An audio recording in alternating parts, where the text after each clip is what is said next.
समंदर कभी झूठ नहीं बोलता। उसकी गहराइयों में जो दब जाता है वो एक दिन सतह पर आ ही जाता है। 2021 का वो साल था जब भारतीय नौसेना के एक अधिकारी ने अपनी स्क्रीन पर एक ऐसा नक्शा देखा जिसने उनकी नींद उड़ा दी। हिंद महासागर के उस नक्शे पर एक नहीं, दो नहीं, दर्जनों बिंदु थे। हर बिंदु एक जहाज था, हर जहाज पर एक झंडा था, और वो झंडा था लाल रंग का, बीच में 5 सितारों वाला, चीन का झंडा। ये जहाज लड़ाकू नहीं थे, इनके पास तोपें नहीं थीं, मिसाइलें नहीं थीं। इन पर लिखा था साइंटिफिक रिसर्च वेसल, शोधपोत, समुद्री अनुसंधान। लेकिन भारतीय खुफिया एजेंसियों को एक सवाल खाया जा रहा था। आखिर इतने सारे वैज्ञानिक एक ही समय में, एक ही महासागर में भारत के चारों तरफ क्या ढूंढ रहे थे? हिंद महासागर ये महज पानी का एक बड़ा टुकड़ा नहीं है। दुनिया का लगभग 80% समुद्री तेल व्यापार इसी रास्ते से गुजरता है। हर साल करीब 100 से ज्यादा व्यापारिक जहाज इन लहरों को चीरते हैं। अरब सागर से लेकर बंगाल की खाड़ी तक ये वो धमनियां हैं जिनमें दुनिया की अर्थव्यवस्था का खून बहता है, और भारत इस पूरे महासागर के केंद्र में खड़ा है। भारत की तटरेखा 516 किलोमीटर लंबी है। अंडमान और निकोबार द्वीप समूह मलक्का जलसंधि के मुहाने पर बैठे हैं, वो जलसंधि जहां से चीन का 80% तेल आयात गुजरता है। यही वजह है कि भारतीय नौसेना के अधिकारी अक्सर कहते हैं, हम हिंद महासागर के स्वाभाविक रखवाले हैं। लेकिन 2021 तक आते आते वो रखवाली चुनौती में आ गई थी। चीन ने पिछले 2 दशकों में अपने समुद्री शोध बेड़े को इस तरह बढ़ाया जैसे कोई चुपचाप रात के अंधेरे में एक एक ईंट रखकर किला बना रहा हो। 2000 में चीन के पास मुट्ठी भर रिसर्च वेसल्स थे। 2021 तक वो संख्या 50 से ऊपर जा चुकी थी, और इनमें से कई युआनवांग क्लास के जहाज शियांग यांगहोंग सीरीज बार बार हिंद महासागर में दिख रहे थे। हर बार किसी न किसी बहाने से, कभी डीप सी मिनरल सर्वे, कभी ओशनोग्राफिक स्टडी, कभी मरीन बायोडाइवर्सिटी रिसर्च। लेकिन इन जहाज़ों पर लगे एंटेना, सैटेलाइट डिश और सेंसर अरेज ये किसी सीधे सादे वैज्ञानिक की जरूरतें नहीं थीं। दिल्ली में रक्षा मंत्रालय के एक बंद कमरे में 2021 के शुरुआती महीनों में एक बैठक हुई। नौसेना खुफिया, रिसर्च एंड एनालिसिस विंग यानी रॉ और नेशनल टेक्निकल रिसर्च ऑर्गेनाइजेशन एंट्रो के अधिकारी एक साथ बैठे थे। मेज पर रखे नक्शे पर निशान थे, हर निशान एक चीनी जहाज का रास्ता, और जो पैटर्न उभर रहा था वो किसी को भी बेचैन कर देता। ये जहाज बेतरतीब नहीं घूम रहे थे, इनकी चाल में एक तरतीब थी। एक जहाज अंडमान के पास रुकता डेटा लेता आगे बढ़ जाता, दूसरा श्रीलंका के दक्षिण में चक्कर लगाता, तीसरा मालदीव के पास, चौथा डिएगो गार्सिया के करीब, जैसे कोई एक बड़ी तस्वीर को टुकड़ों में जोड़ रहा हो। समुद्र की गहराई को नापा जा रहा था, समुद्र के तल की बनावट को समझा जा रहा था, पानी के नीचे की आवाजों को, सोनार सिग्नेचर्स को रिकॉर्ड किया जा रहा था।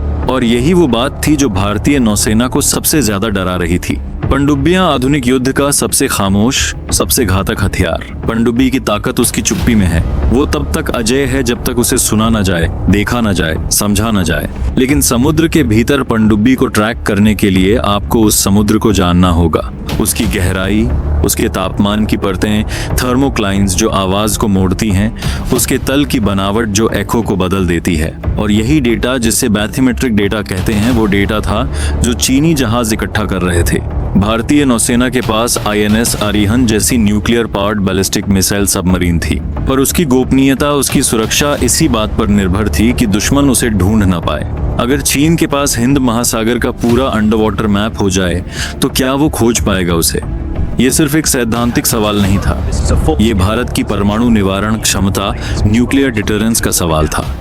2021 में एक और घटना हुई जिसने इस पूरी कहानी को एक नया मोड़ दिया। चीन का जहाज शियन 6 हिंद महासागर में था।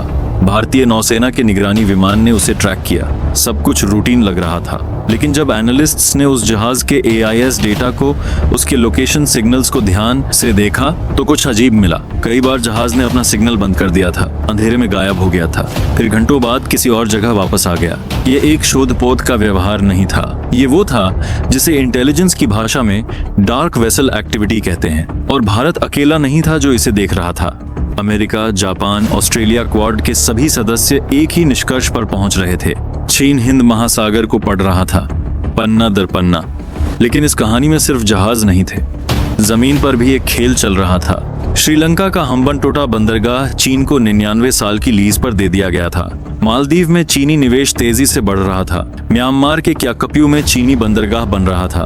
पाकिस्तान के ग्वादर में सीपेक के तहत चीनी मौजूदगी पक्की हो चुकी थी। भारतीय रणनीतिकारों ने इस पूरी तस्वीर को एक नाम दिया था, स्ट्रिंग ऑफ पर्ल्स, मोतियों की माला। हर मोती एक बंदरगाह, हर बंदरगाह एक ठिकाना।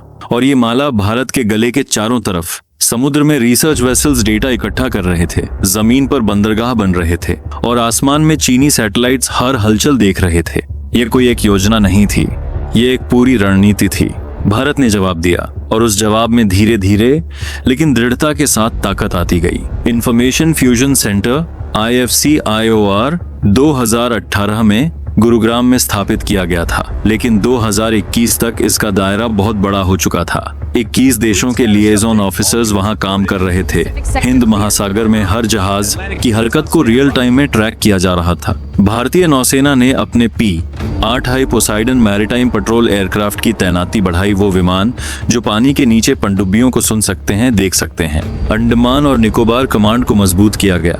वहां नई रेडार इंस्टॉलेशंस लगाई गईं। क्वाड फ्रेमवर्क के तहत भारत, अमेरिका, जापान और ऑस्ट्रेलिया के बीच मैरीटाइम डोमेन अवेयरनेस शेयरिंग शुरू हुई।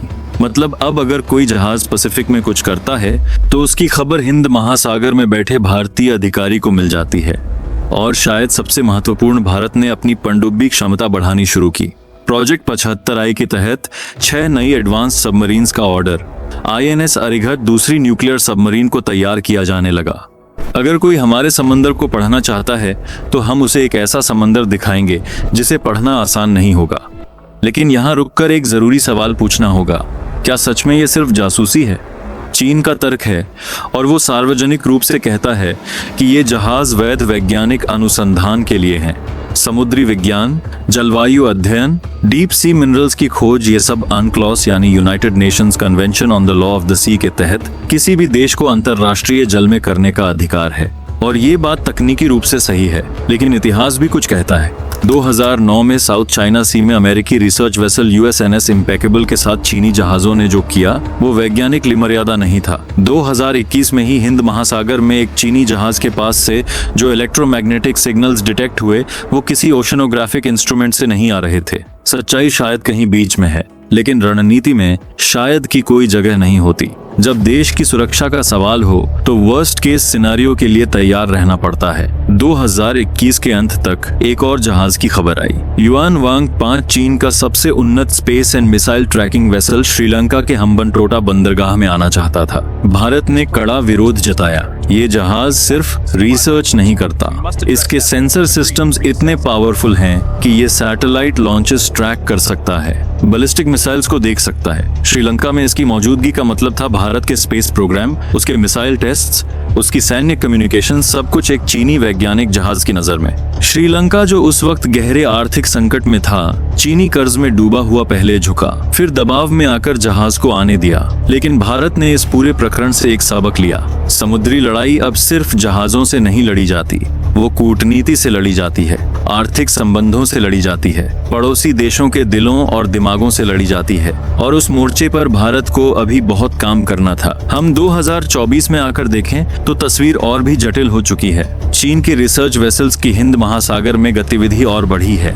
लेकिन भारत की निगरानी क्षमता भी कई गुना बढ़ी है। GSAT, साता और GSAT-7 भी भारतीय नौसेना और वायुसेना के डेडिकेटेड मिलिट्री सैटेलाइट्स अब अंतरिक्ष से हिंद महासागर पर नजर रख रहे हैं। नए under water acoustic monitoring systems लगाए जा रहे हैं। मित्र देशों के साथ इंटेलिजेंस शेयरिंग का दायरा और विस्तृत हुआ है। ये एक रेस है और ये रेस खामोशी में लड़ी जा रही है। कोई बम नहीं गिरते, कोई गोली नहीं चलती, लेकिन हर रोज हिंद महासागर की गहराइयों में डेटा का युद्ध जारी है। इतिहास के पन्नों को पलटें तो एक बात साफ दिखती है, जो देश समुद्र को जानता है वो समुद्र पर राज करता है। ब्रिटेन ने अपने चार्ट्स बनाए और 200 साल तक दुनिया पर राज किया। अमेरिका ने अपनी न्यूक्लियर सबमरीन्स के लिए हर महासागर का नक्शा बनाया और कोल्ड वॉर जीता। अब चीन वही कर रहा है। और भारत जो कभी इस महासागर का सबसे स्वाभाविक दावेदार रहा है, एक ऐसी चुनौती चुनौती का सामना कर रहा है जो गोली से नहीं, डेटा से आती है, जो तोप से नहीं, एल्गोरिदम से आती है। हिंद महासागर, जिसे हिंद महासागर इसीलिए कहते हैं क्योंकि इसके केंद्र में हिंदुस्तान है, वो आज एक नई तरह के संघर्ष का मैदान बन चुका है। और इस मैदान में जीत उसकी होगी जो ज्यादा जानता हो, ज्यादा देखता हो और ज्यादा तैयार हो। समुद्र कभी झूठ नहीं बोलता। और आज हिंद महासागर की लहरें जो कहानी सुना रही हैं, वो कहानी इस बात की है कि आने वाले दशकों में इस नीले पानी के नीचे खामोश अंधेरे में दुनिया की अगली बड़ी शतरंज खेली जाएगी। सवाल सिर्फ ये है, क्या हम तैयार हैं?